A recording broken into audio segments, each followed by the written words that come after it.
All right, hello. Thank you for joining us today. Uh, I'm Paul Barthel with Changescape Web, and I'm joined today with, Ian was supposed to be here, but he hasn't shown up yet. So I'm joined with Jeff Steck from Tylerica Marketing Systems and also Ken Decker from Changescape Web. And today we joined by Kyle Roof. He was on a previous podcast, and he is extremely well known in the SEO world. And we kind of talked about this topic last time, but a lot has changed. So we're going to be talking about the EEAT and how important it is to Google when it comes to SEO. And we're also going to be touching on AI overviews, which is formerly Search Generative Experience. So welcome, Kyle, and thank you for joining us today. So Thanks for having me. I'll start with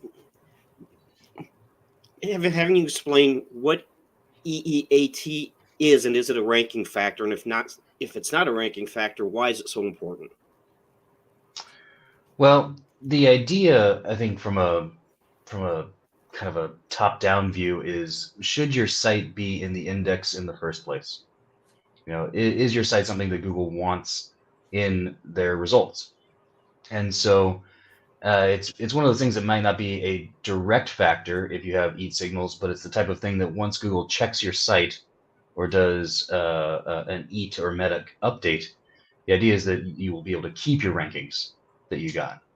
So while just adding some signals to your page or to your site might not push up rank by any measurable amount, it's the type of thing you can keep your rank once you've attained it. So it is, I think, extremely important to keep in mind. It's something important that you want to do, but you don't want to do it just like, oh, I'm going to do this and now I'm going to move up from page 2 to page 1. That's not how it works. It's you're on page 1 and now you want to maintain those rankings, and that's why it's an important thing to keep in mind. While there's the an A, and a T, really the biggest thing it comes down to is trust. Does Google trust your site? Last time when they updated the quality rater guidelines, they had this little like diagram with circles in each of the factors, and trust is this giant circle in the middle. And the idea is that if you don't pass the trust test, the other things don't matter at all. So really, it just comes down to, can Google trust your site? And really what that means is, are you a real thing? Are you a real business? Do you have real people behind the site? Are you trying to hide who you are and what you're doing online, or are you transparent about what that is? And if you're transparent and you're a real company, you're a real brand, you have real people, those are the signals that you want to be able to show to establish that you are trustworthy and you should be in the index.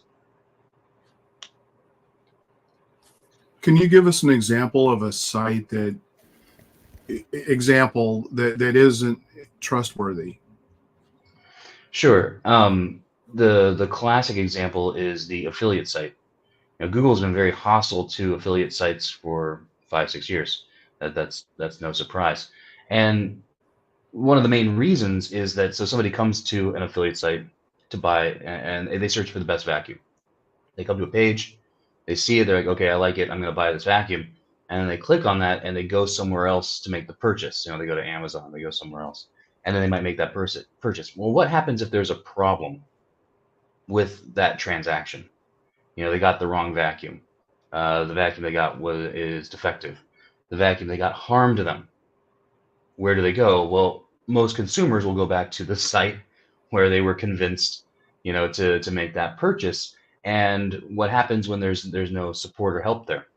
Because these types of sites often try to hide who is behind the site. And so there's no redress for the person that made the purchase. Now, ultimately, they should go back to where they made the purchase, but a lot of people don't put that connection together. I need to go back to Amazon, because where the trust, if you will, was established was on that site. And so those types of sites that try to hide who they are to make an affiliate commission are the ones that are most susceptible to these things, because they don't want anybody to know who they are. They're trying to stay hidden, and that's from just from a general principle standpoint. Google doesn't like that, because Google wants accountability for those situations, so that somebody can get a refund, somebody can get a replacement, somebody can get help if they've been harmed. Okay, thanks. So Kyle, I think what I heard you start out talking about sites that are already ranking to maintain their rankings, that trust was maybe the most important factor. Is that correct before I continue? Yeah, that's correct. I don't think adding any signals to improve anything in EAT will push rank up, but it's the idea that once you've obtained that, and there's probably some threshold if it's not a core update where they're going to make a massive sweep. There's probably some traffic threshold. If you have a site that's getting just a handful of clicks a month, there's no reason for them to check. But if you're getting a substantial amount of clicks, substantial amount of traffic, then at some point there's probably a trigger where they're going to come and check and look at your site to see if you pass the kind of their checklist, if you will, for these things. Essentially, Google's. Go ahead. Oh, please. Let's say Google's taking basically a harder look at sites that are ranking. Maybe they're ranking and they shouldn't be, essentially. So the trust now becomes that level of scrutiny that they're really going to put on that. I mean, that makes sense. How about I guess we didn't really define EEAT for our listeners that may not be familiar with that, maybe weren't here with you last time, like me. And of course, I play in the world, so I know it, but maybe can we break that down real quick? And is there a comment in there about aspiring sites, people that are trying to build their sites and bring them up? Which is there, one of the letters that's more important than others, or are they all equal? So EAT, it's a term that comes from the Quality Rater Guidelines. As mentioned on their last update, trust is the main thing. They have the circle diagram, and there's an E, and there's an A, and then there's a giant circle in the middle that is the T, that is the trust part. And you have to pass the trust metric before they even really care about the E, or the A. That's where we're at, and trust really comes down to who's responsible for this website and who's responsible for this content, and so those are kind of two things. Basically, are you a real business, and are there real people that have written this content, that are behind this content? And so it's not an eyeball test from a human standpoint. A human might be able to look at a website like, oh, this is legit. I can see that, and they can feel that out from what they see. A bot can't see anything.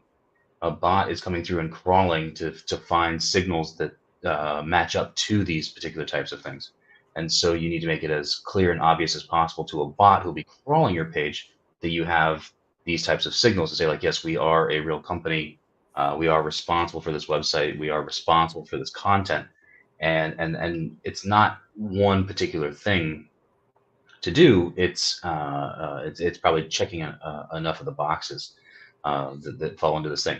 Now, something that I'd point out is that if you're a real business, you're registered in your local area, you're paying tax, you're on a registry somewhere, those people don't have EAT problems. Real companies, real businesses don't have any EAT issues at all, because they're fine with saying who they are. The people that have EAT problems are the people that are trying to not be as transparent, and those are the ones that Google has been going after for years. And so people that have EAT issues, like, they have to go through the checklist and actually, do I have this, and they're trying to check as many boxes as they can. Those are usually the people that are trying to hide who they are in the first place, and those are usually the sites that Google doesn't want there anyway. Mm-hmm. Makes sense. So with how easy it is to generate bad content with AI, just plug in something, let it generate, slap it on a website. A lot of businesses are doing that. That's kind of what EEAT is trying to get at, to me, is just to make sure that, whoever is putting the content on the website, that they have experience, ideally firsthand experience, experiential. It's not the user experience necessarily, although that's important. It's the experience. Then their expertise. Do they know what they're talking about? Do they have the credibility and the trust? Do they have certifications? Do they have signals from other important websites that indicate, yeah, this is legitimate, real content? You don't get that when you just slap something into GPT and put it on your website. That's absolutely correct. One thing I would note is that Google is not in the value judgment game.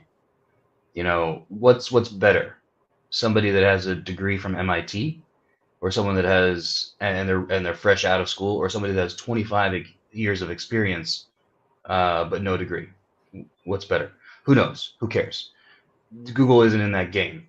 What they're looking for though is has a real person written this content. That's really the most important thing. So it's not necessarily, yes, experience and expertise are factors, but they're not going to value judge one or the other.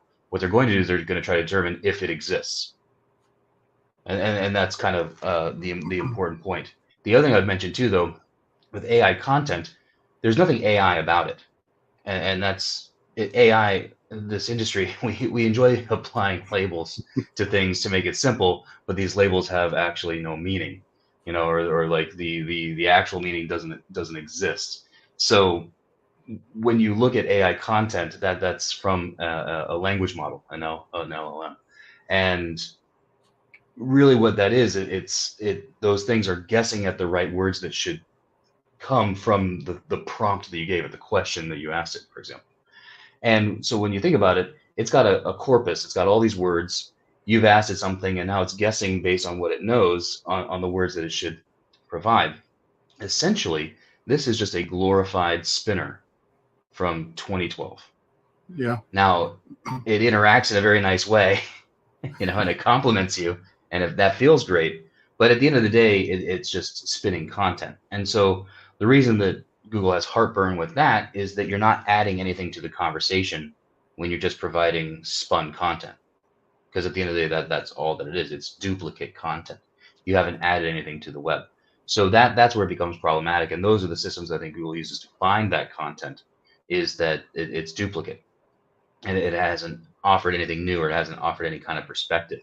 So you can start as a base with any kind of AI content that you want, and you can still pass any EAT check so long as you edit for that experience, you edit for that expertise, you edit for factualness, you edit for uniqueness, you edit for your brand. If you do that, then you're fine. But and it kind of goes hand in hand with these concepts. But what it comes down to is you can use AI content for sure, but you just then have to add in these things to make it unique, to get it past that duplicate content factor. And the thing that can help you do that are see if you're ticking the boxes on it. Okay. When did Google add the experience aspect, and also why? Any insight into that? It was on their last big update, which was that? I think it was End of 2021 or 2022. I think 2022 is when it came in, when they added the eat to make it eat. But the thing that's hilarious is when you read the guidelines, they're like, it says something really insightful, like experience is somebody that has experience. And it's like, well, thanks, Google. Yeah. Sounds like it was written by AI. Well, appreciate that one.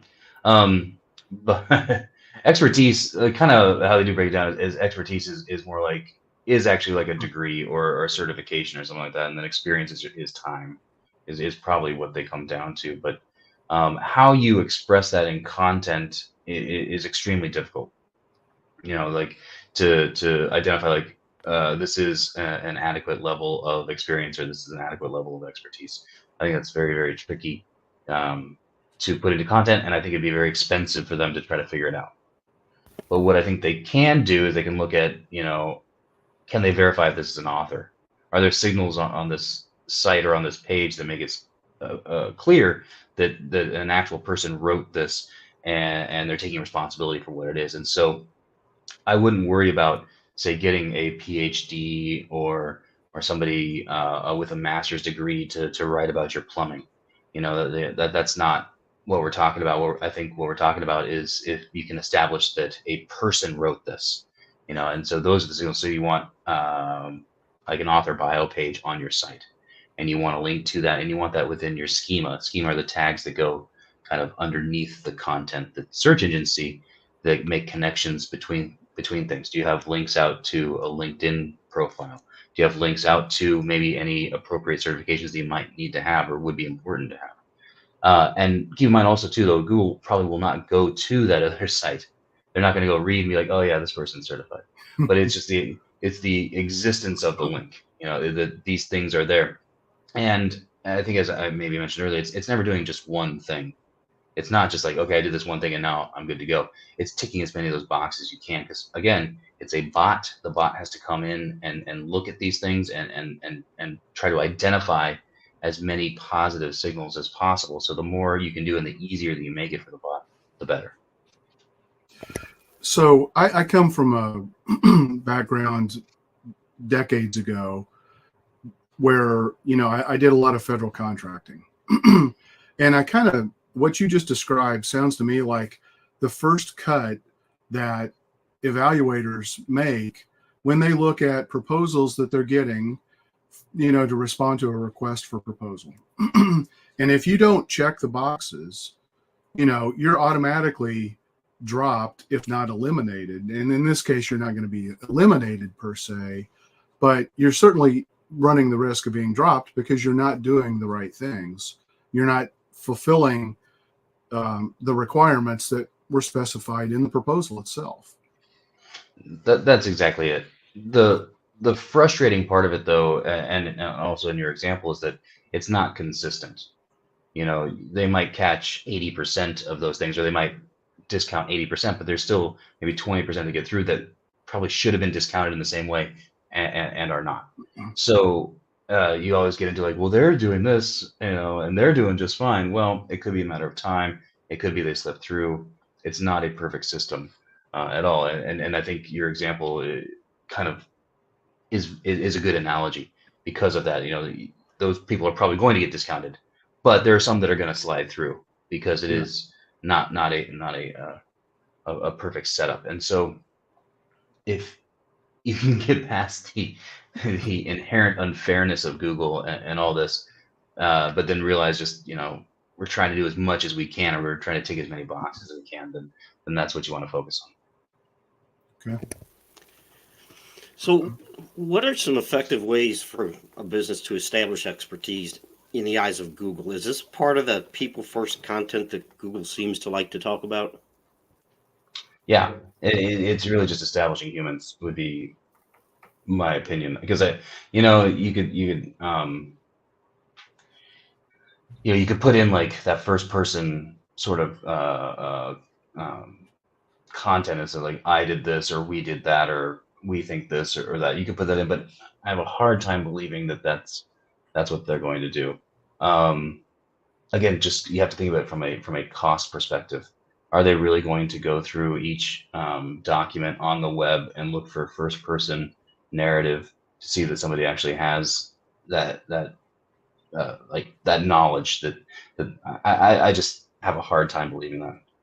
What I think they can do is like, they can see like, is there an author link? Is there somebody there? And maybe this person might be in their knowledge graph somewhere. And that's what I think is more likely. Now, does it hurt to use first person narrative to no, not at all. That's probably something that your visitors want to see. So you could definitely add that in. But I honestly think it comes down to, is there a person? Now, one other thing that I would add that could be a very strong signal, and Google talks about this over and over and over again, is UGC, user generated content. This is people asking you questions. What better way to establish that somebody has experience or expertise than somebody asks them a question? You guys are asking me a question now. This validates that I think maybe I know what I'm talking about, or that I've been around. That's instant validation. Whether or not what I'm saying is true. Again, it's not evaluating that this is true or not. It's that I'm here, and you've asked a question. So on websites that have the ability to ask questions, that could be a very strong signal. That's something that I would consider adding in to say, like, there's a conversation happening. I've written this piece of content. I'm saying X, Y, or Z, and now these people are asking follow-up questions about it, or they're asking, should I do this or that in this particular situation?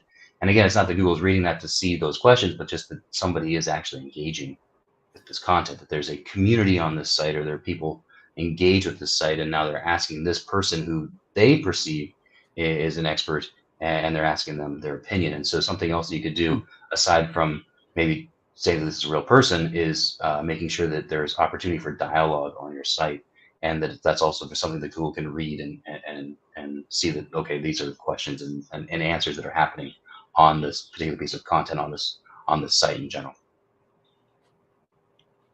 Is that as simple as opening up articles and pages for comments? Yep, I would just make sure you don't get spammed. Yeah. But and I mean, it's completely gameable. I mean, you're more than welcome. I mean, this product has 5 stars according to who? According to my mom. Like, like my mother thinks my services are amazing, and there's I don't think there's any kind of quality control check on who's leaving those comments or those reviews. And then it's also an opportunity to respond with very term-rich responses. That's something you can definitely do. So again, it's not a perfect thing. It's not, and again, it's not one thing is the be all to end all, but that is something I think you can do that would establish that people are having a conversation with what I'm talking about, and it's establishing that I have experience and expertise. Because you have experience. Right. How about social signals? Do you think Google is looking at shares on social media, reposts and things, or is that getting a little too removed for the huge volume it would have to try and figure out? In the same way that I'm confident that Google is not going to somebody's LinkedIn profile to read it and be like, oh, this guy knows what he's talking about. I also don't think they're siphoning through your Facebook post to see if there's a certain number of likes, from your site. I'm thinking more shares. If the content links to it are showing up on social media, they take. I don't think so. They might if it gets into the link graph. If shares are able to get into the link graph and they're counted as links, because links are votes, and they can discount them accordingly. Not all votes are equal. There's some votes that are more important than others. But if those shares can get into the link graph, then yes. If they cannot, then I would doubt it. Mm-hmm.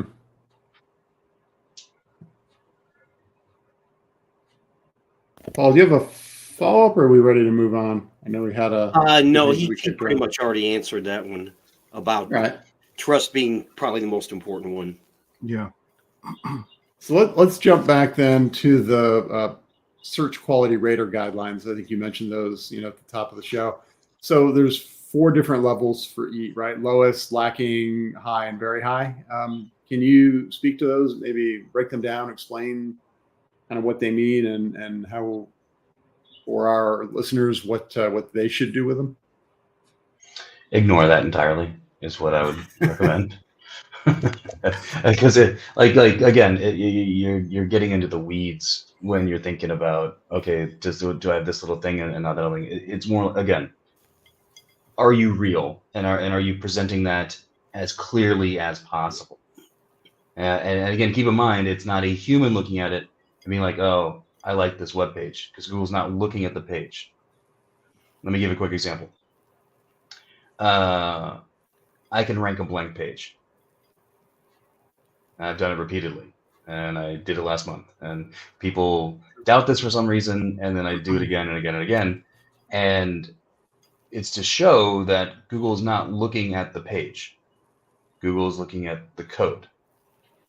So I'm not doing anything black hat. I'm not doing this to spam Google, because these are nonsense keywords or words that are not, or terms that are not important.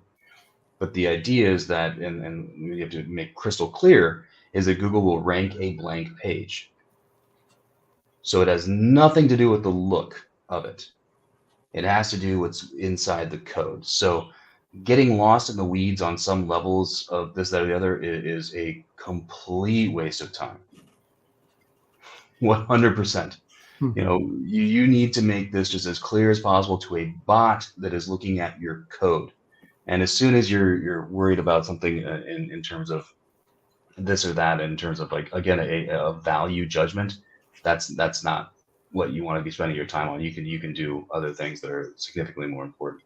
So the main thing to emphasize is, as you're giving these signals, as you identified, or as anybody has identified, give as many as you can, make them as clear as possible. Don't make it difficult for a bot to see them, because remember, a bot is not going to look at your site and be like, this is a beautiful site. Clearly somebody spent $30,000 on this site.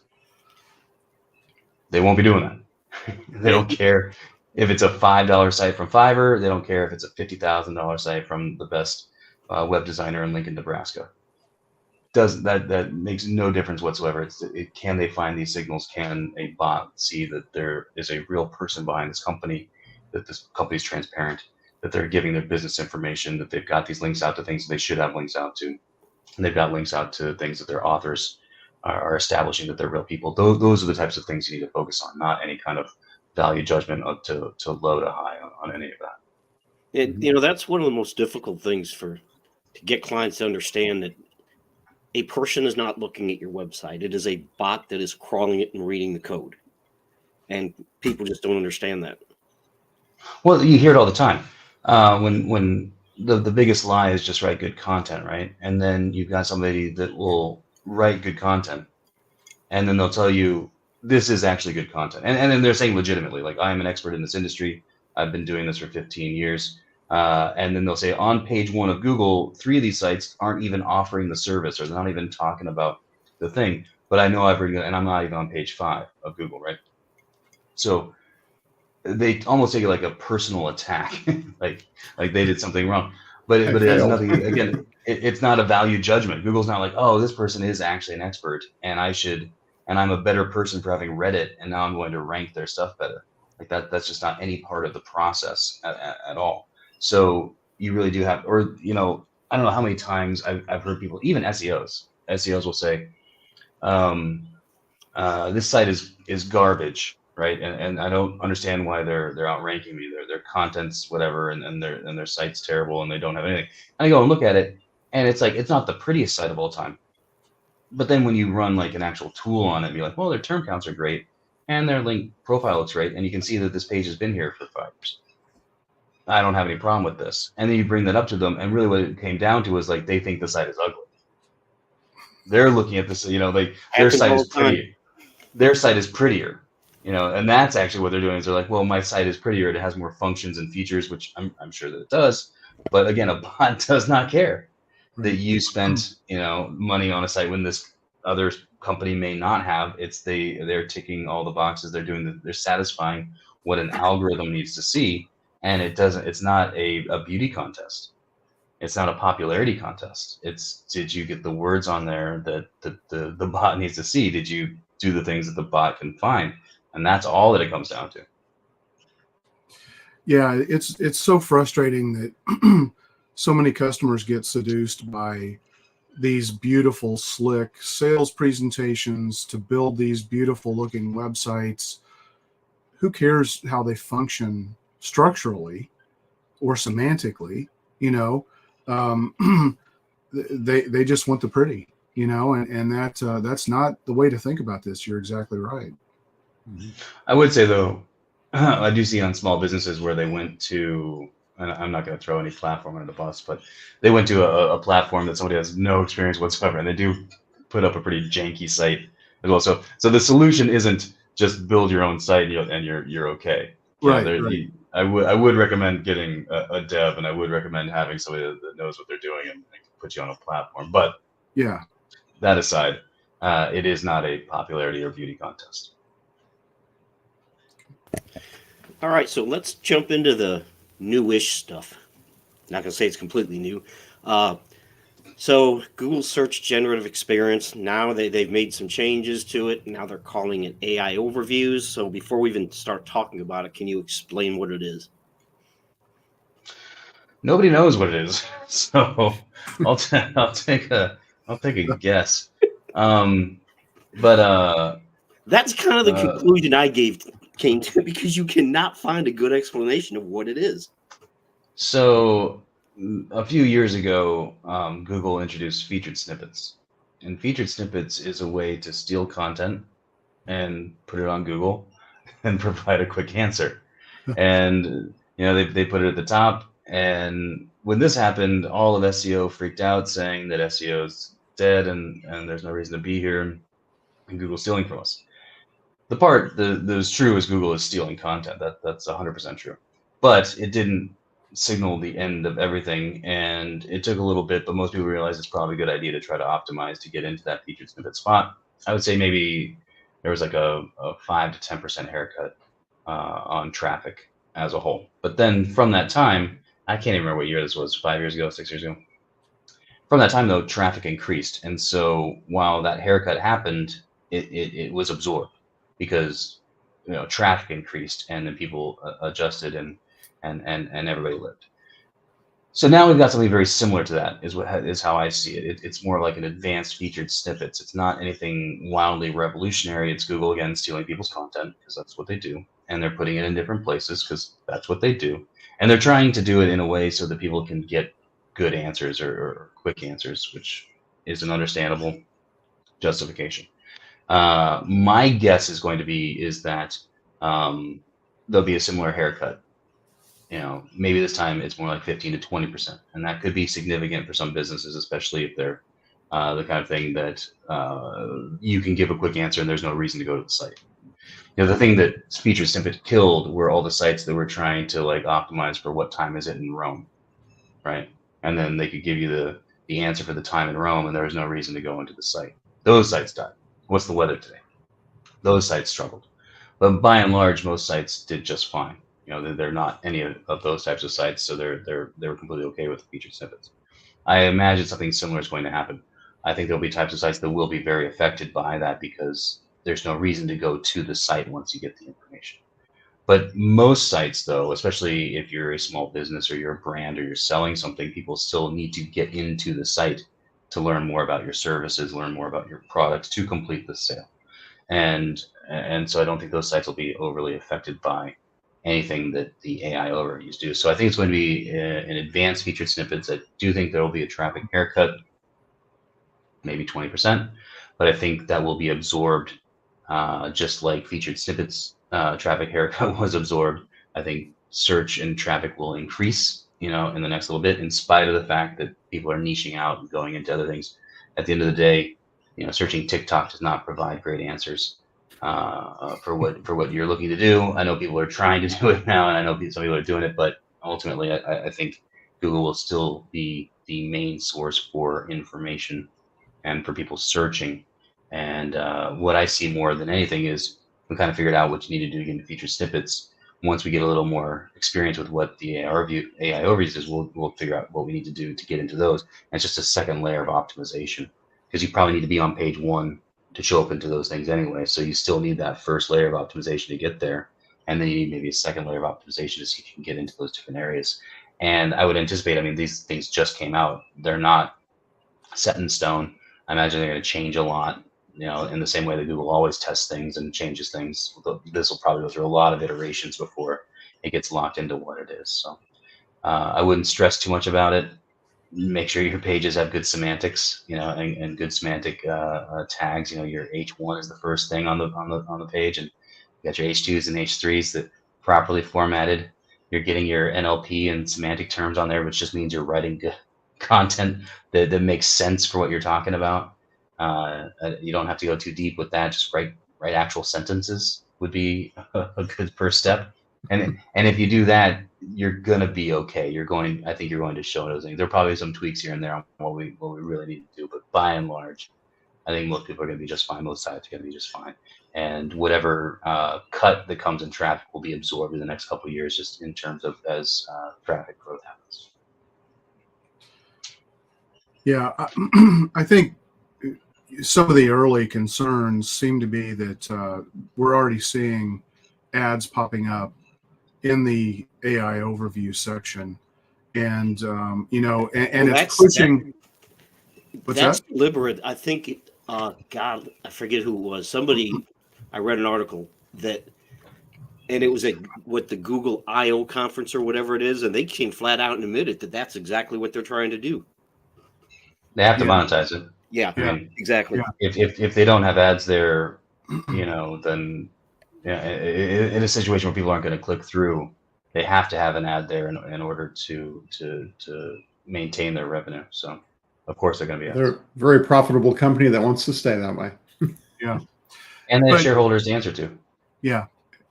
It's starting to push the traditional organic results down even further on the page Yep. right now. And so I think that's why there's the freak out factor, with a Mhm. lot of people, is because, okay, great. Now they can't even, you got the AI overviews, you got the ads, you got Google Maps, if that's appropriate. You've got, the traditional search ad results, or the search ads popping in there before you ever get to the organic. So I think, like you said, it does create a new opportunity. And if you're already doing the right things and you're already on page one, it's just an extra layer of optimization that you're probably going to have to take a look at and Yep. and work on.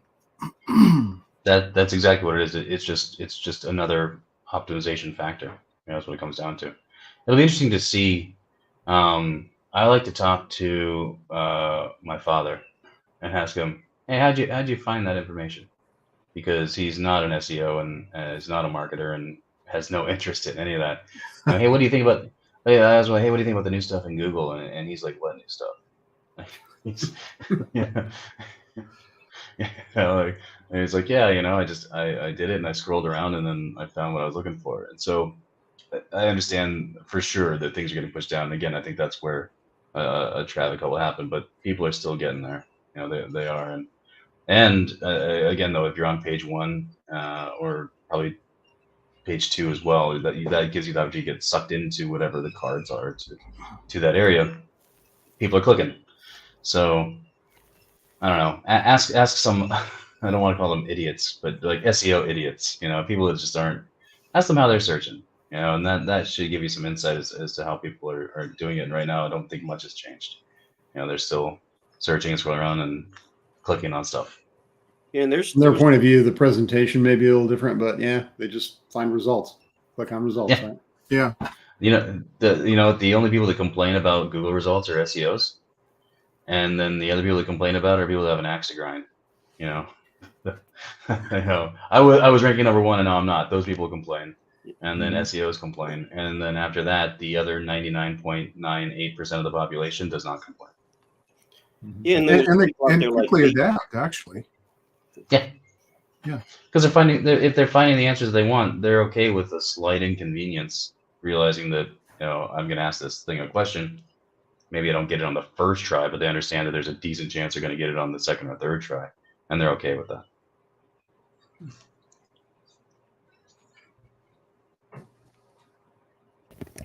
So Google has said recently that the search is moving beyond just the SERPs, and I think we've kind of been dancing around this already. But they're getting into more than just SERPs, getting into photos or moving into the Gmail world, Notebook, LM, and then of course Gemini 1.5 Pro. And there's just an announcement today about that. Can you unpack some of that, the beyond just the search results page and the Google verse and how to show up and what all that means? I haven't seen whatever that announcement is today, so it's it was just my the latest drop of Gemini. But if you don't think that Google's been reading your emails, like for the last, I don't know where you've been. Like how do you think the ads show up within your Gmail if they're not reading your stuff? So Yeah. Also, like I always chuckle a little bit about SEOs that are kind of like, I don't use Google Drive because they're gonna find my stuff. I'm like, you think that's stopping them? Like, like oh, that's the thing that's gonna of course they're reading all that content. Of course, there's absolutely no privacy. You know how safe search works. They have to take, let's say you got safe search on, right? They take the web page, they put it in, they render it, and like, okay, it's good, and then they give it back, right? So when you log into your bank account on safe search, guess who just got your username and password? Safe search. Wow. I mean, and that's been for the last 15 years, kind of thing. Like, you don't think they've got anyway. Like, so my point is, if they're getting into other things and they're gonna start advertising here or there, or search is happening in different, that technology has already existed. That's already there. That's gonna be honestly, if we can get an opportunity to optimize things, that's even better for us. That's better for businesses, because that's another opportunity to maybe meet your audience where they are, in a place that you can kind of make it an uncrowded situation where you're not maybe just within SERPs, but maybe you can really get directly to where somebody's at. So I just see these things as opportunity. If somebody thinks that like it's an invasion of privacy or something, like, get a job, man. I don't know where you've been. I guess, I mean, I think you kind of nailed it. That's the crux of it. People want to find stuff, and businesses want to be found. So as we move into this new world of AI and generative search, and Gemini, of course, is Google's platform. But really, the question is, what does that mean for search overall, and for how businesses get found? So, are there any insights or any comments you would have toward that aspect of it in the AI, and specifically with Google? Not at the moment. Not at the moment, because we just don't. I don't think we really know, and things are changing a bit and are moving quickly, and I don't think there's been a lock into what something might be or what it might not be. But it's just all opportunity. That's all it's going to come down to, and it's important to understand that Google is a middleman. They are making money off of the concept of, I need information and this other person has information. And then they sit in that middle area and make money off of that. They're the ultimate middleman in this exchange. And so in order for them to exist and to thrive, they need both of those things. They need somebody looking for the information, and they need somebody providing the information. And so I think they acknowledge that they could go away if either of these parties get upset. Most people think of it from that user perspective, if the users don't like. But the same thing, if people get tired of giving content and they're not getting reimbursed for that content, ultimately that'll go away as well. And so in all of these situations where there might be another venue or another avenue, as long as Google can sit as that middleman to provide that connection between those two parties, then that's what they're going to do. But also, what's important to understand is that if they're there, then there's some algorithm involved, and if there's an algorithm involved, then there's optimization to be had, and that's where we step in. The time that we are in trouble is if they somehow employ all of India and China to and a human is making the decision of what information show. Then we're in trouble, but that won't happen. You can't employ 2 billion people to handle all the searches that are happening in whatever form they might be. So it'll be some form of an algorithm there, and as a result, there will be the opportunity to optimize. And so, if what I would just be doing is I'd be keen to look at where these searches are happening, or where those connections are, where Google's the middleman between those two parties. And anytime that exists, and you can identify that, then you can also identify that there's an algorithm that's making that happening, and that's an opportunity for optimization. Yeah, so we've been talking a lot on my computer, and I got ads for feminine products. Say, I'm sorry? Yeah. I said my girlfriend was using my computer to shop online. I started getting ads for feminine products. It's like, I don't use these. If I could add a question to our list, we've been talking a lot about Google. Everything's been Google oriented, and Gemini and SGE, and all very Google centric. But Google's not the only search engine, of course. And what kind of brought that to my attention just this morning is I use Outlook for my email.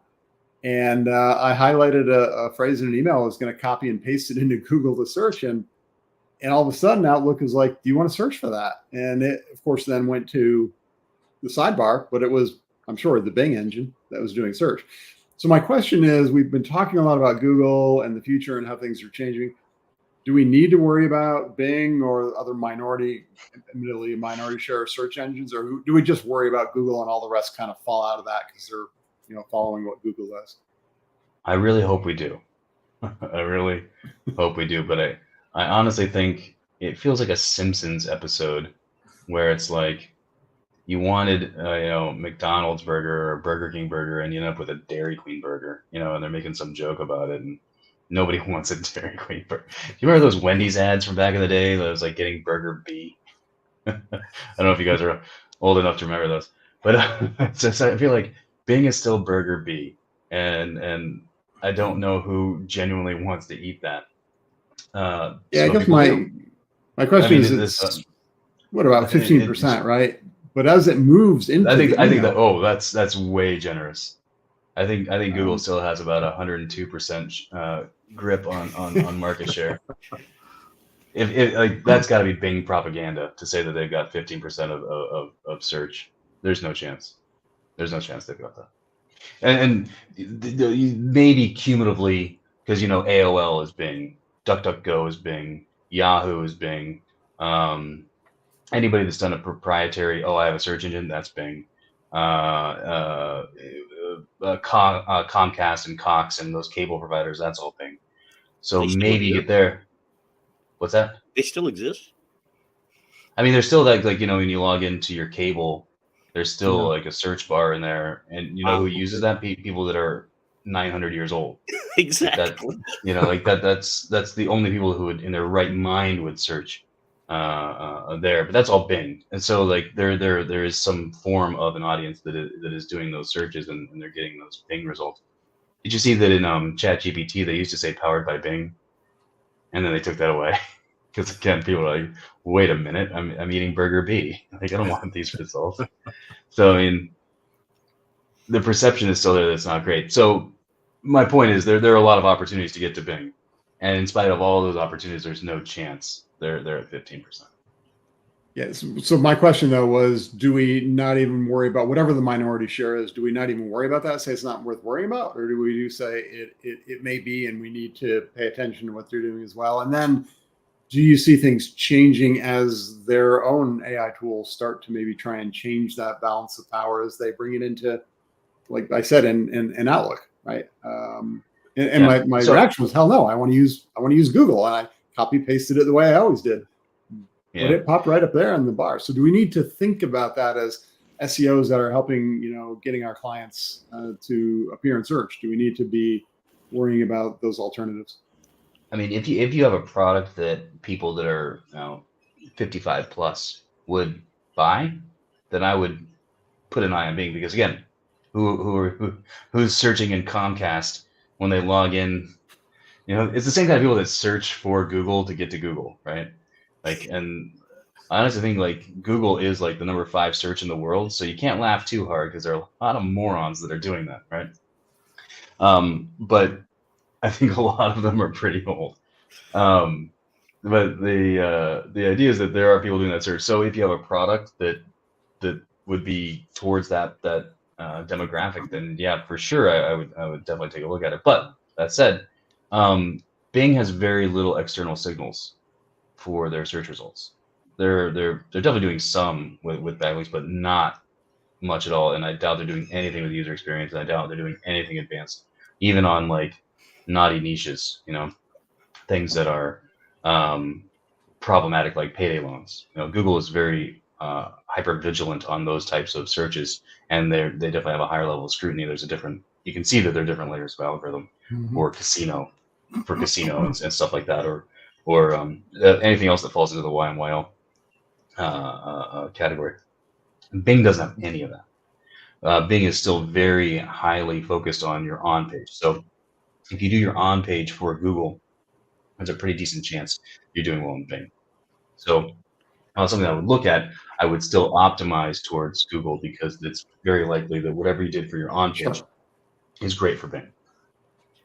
If I could jump in there, the only people that are using Bing are people that buy a computer and don't know how to download Google. Use the default. Yeah, they use the default. And the other thing, Jeff, is look at the analytics, and I think this is what Kyle was saying, is if you look at your analytics and you have an older demographic, and 60% of the searches for that business are coming from Bing, then you might want to take a look at it. But yeah, so I use Bing. I would buy anybody a steak dinner at the restaurant of their choice if they're getting 60% of their traffic from Bing. Yeah.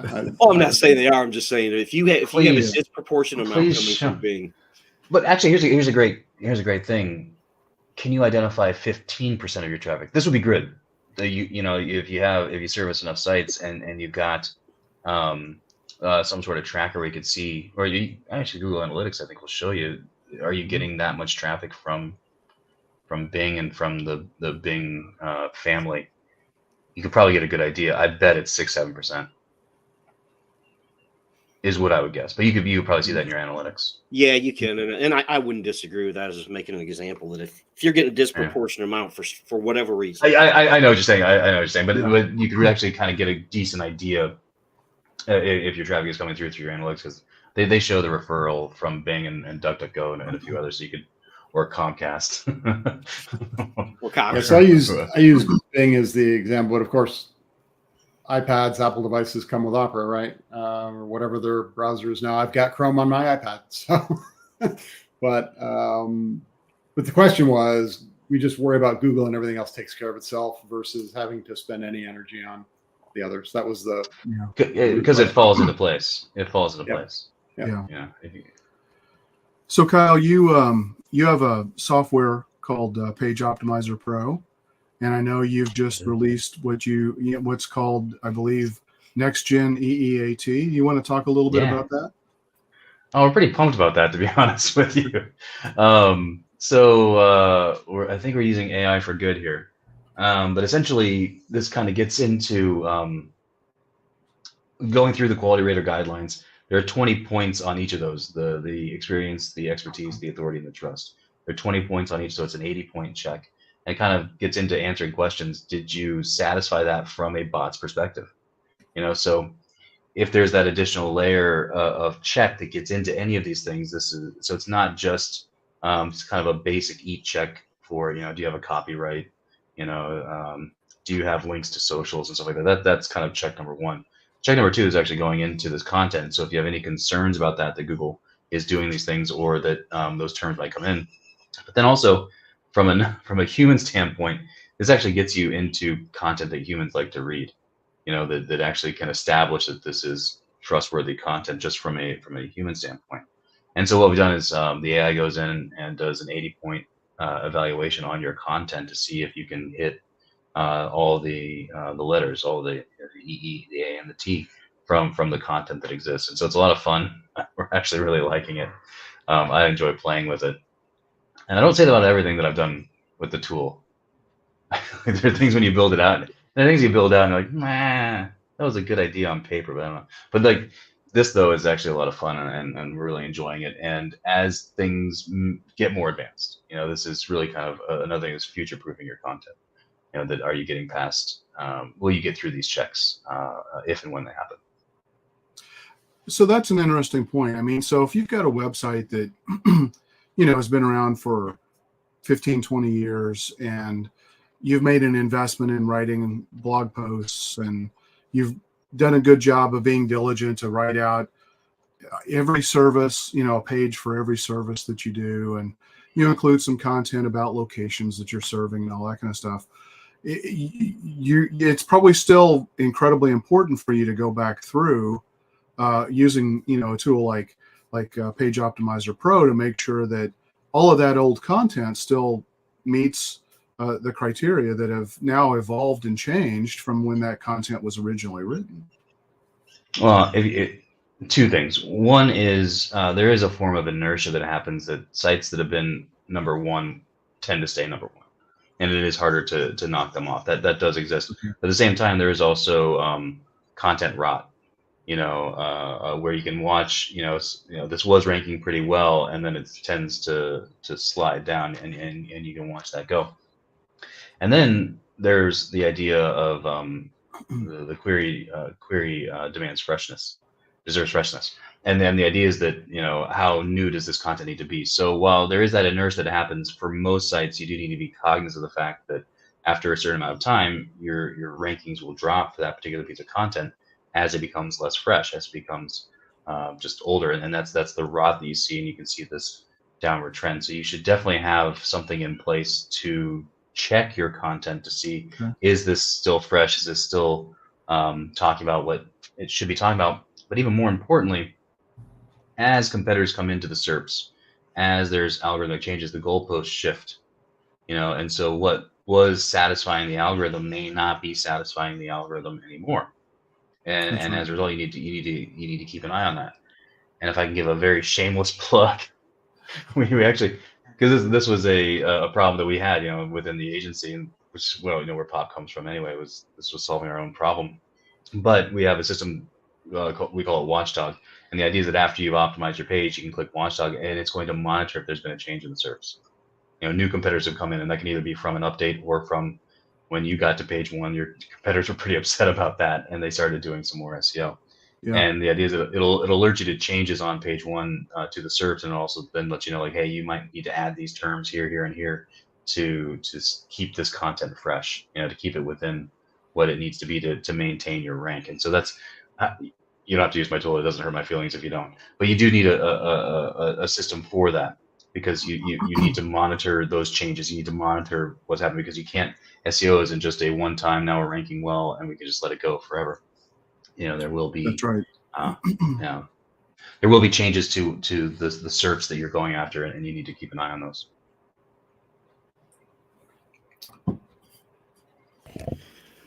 All right. Well, Kyle, is there anything else you want to add? We're coming up on an hour here, and if not, how can? Good. I'm good. I'm ready. How can our I didn't get a cup of coffee this morning, so I think I need to get that, or I'm just gonna take a nap real quick. Well, how can our listeners find out more about you and what you do? I know you talked about the Page Optimizer Pro. Yeah, so that then the website is pageoptimizer.pro. My courses are in img.courses, or anybody can go to kyleroop.com.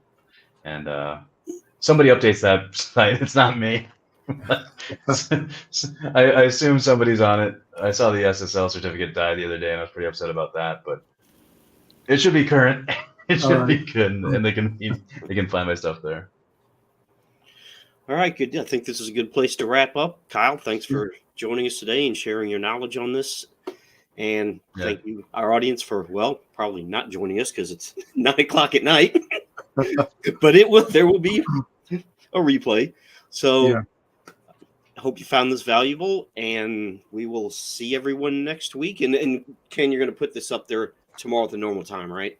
Yeah, I think I'm going to rebroadcast this at our normal broadcast time. All right. So thanks, Kyle.